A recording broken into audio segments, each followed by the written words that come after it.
Bob's Boneyard, where we're all about barkers, blood, books, boxes, and burps. Today I'm going to be reviewing the horror movie Sleepaway Camp.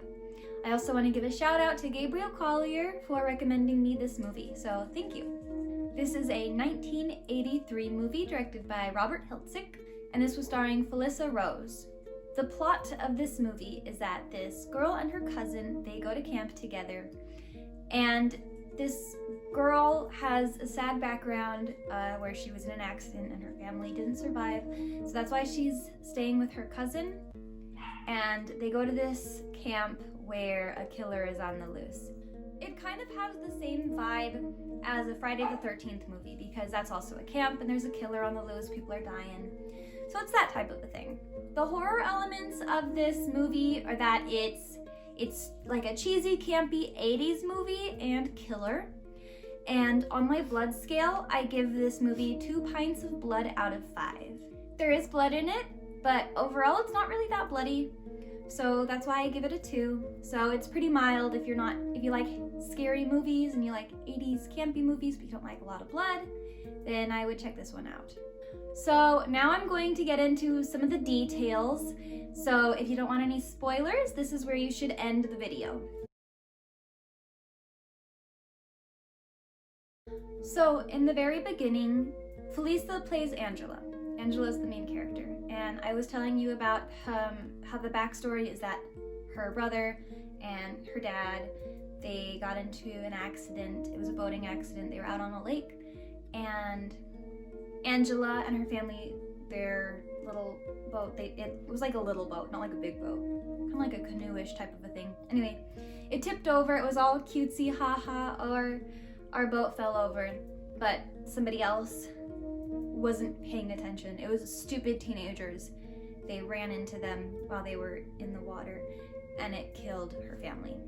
It wasn't super graphic, there wasn't any blood in it, but it did show that the dad floating dead in the water and a life vest come up from under the water all ripped up.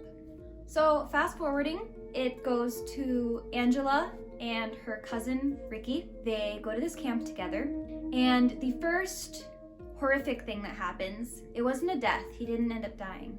The chef is standing over a boiling pot of water. He's standing on like a chair or something, and the killer grabs the chair and kind of yanks it in a way that the chef, he's holding on to the boiling water, he falls and it falls on him.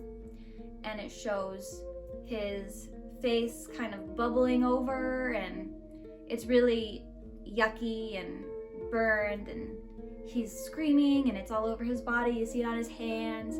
You don't see any blood, but it's still pretty, like, you know, yucky.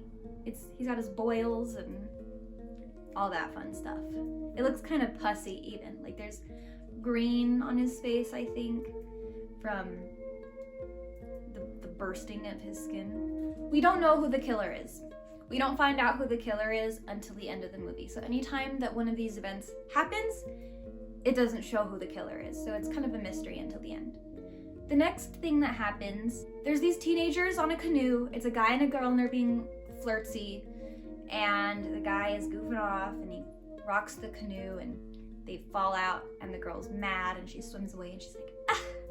And he's just flirting with her. He swims underneath the canoe into the air bubble underneath it. You know how a canoe forms an air bubble when it's tipped over on the water?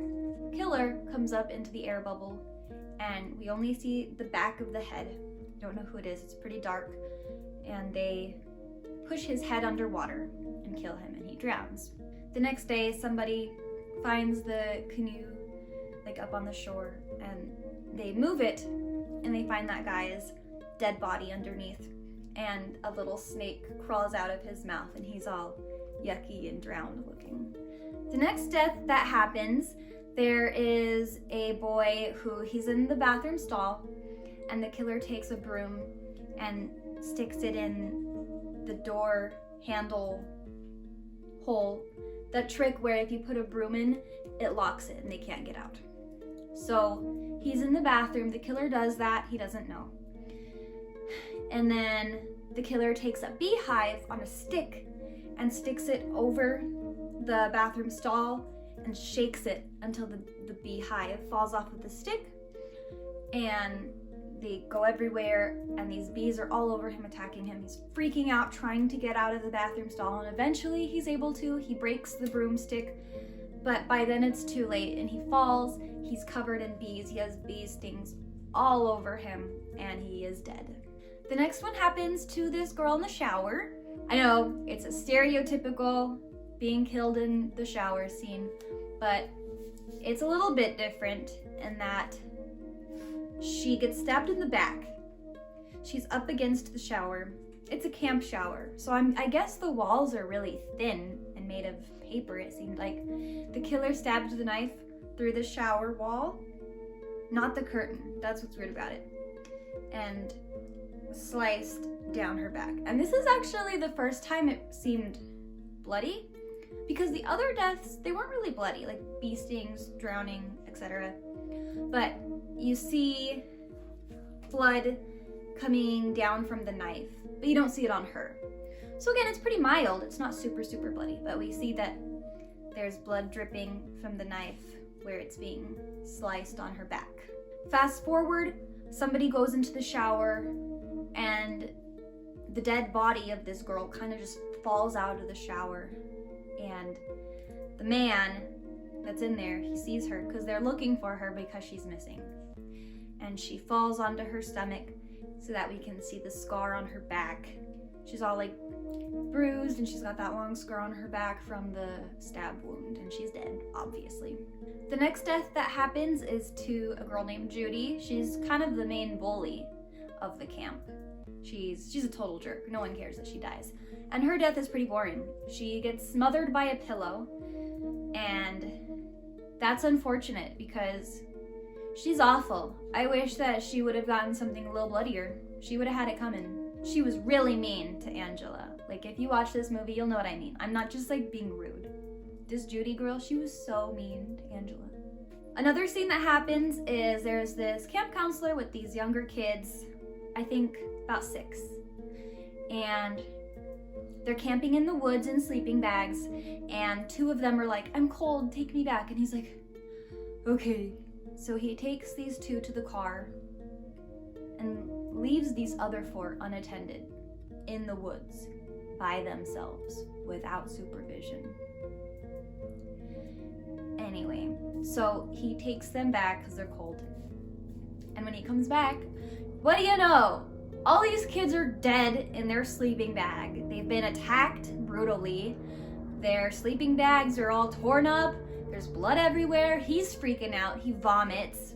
And which makes sense. I mean, you come and you see children that are like dead and bloody. Like, I don't know what he was thinking. I don't know why he would just like leave them alone in the woods anyway. But that happened. The next one was really fun. This guy walks in front of the archery range, and the killer, you don't see them and you don't see it being aimed, but you see out of nowhere an arrow going like right through this guy's neck, right in the middle of his neck. It's really fast, it's really instant, it's like, and you know, that kills him obviously. That one also wasn't really bloody at all, which doesn't make sense. You would think that that would cause blood, but the arrow just kind of cleanly went through and just stuck there. And yeah, I thought that was a clever death. I liked that one. So I'm at the end of the movie now, and there are 2 different spoilers, like main spoilers. I'm gonna give you one, but I'm not gonna give you the second one. The first spoiler, these people, they see Angela and Paul together, and they're kind of, she kind of became a couple with him. He was one of the only people that was actually nice to her. And he's dead. His head is off of his body. So she killed him. That's when we find out that Angela has been the killer the entire time. However, there's also another bombshell that we find out. It's very interesting, very different. I didn't expect it at all. And that, I heard that was a controversial ending, and that's pretty cool. We like controversy. So if you want to know what it is, I don't really think I want to say, because it's just that big of a bombshell that I really don't think it would be fair for me to just say what it is. But I highly recommend that you go and see it. Now, this did have its cheesy moments. It's, it's an 80s campy horror movie. But those are always fun. Like, even if it's cheesy, it was still a fun movie and it was still a good time. And especially for the ending, that was worth it. I found this movie on Shudder, the streaming service for horror movies. If you have Shudder, then you should definitely check it out.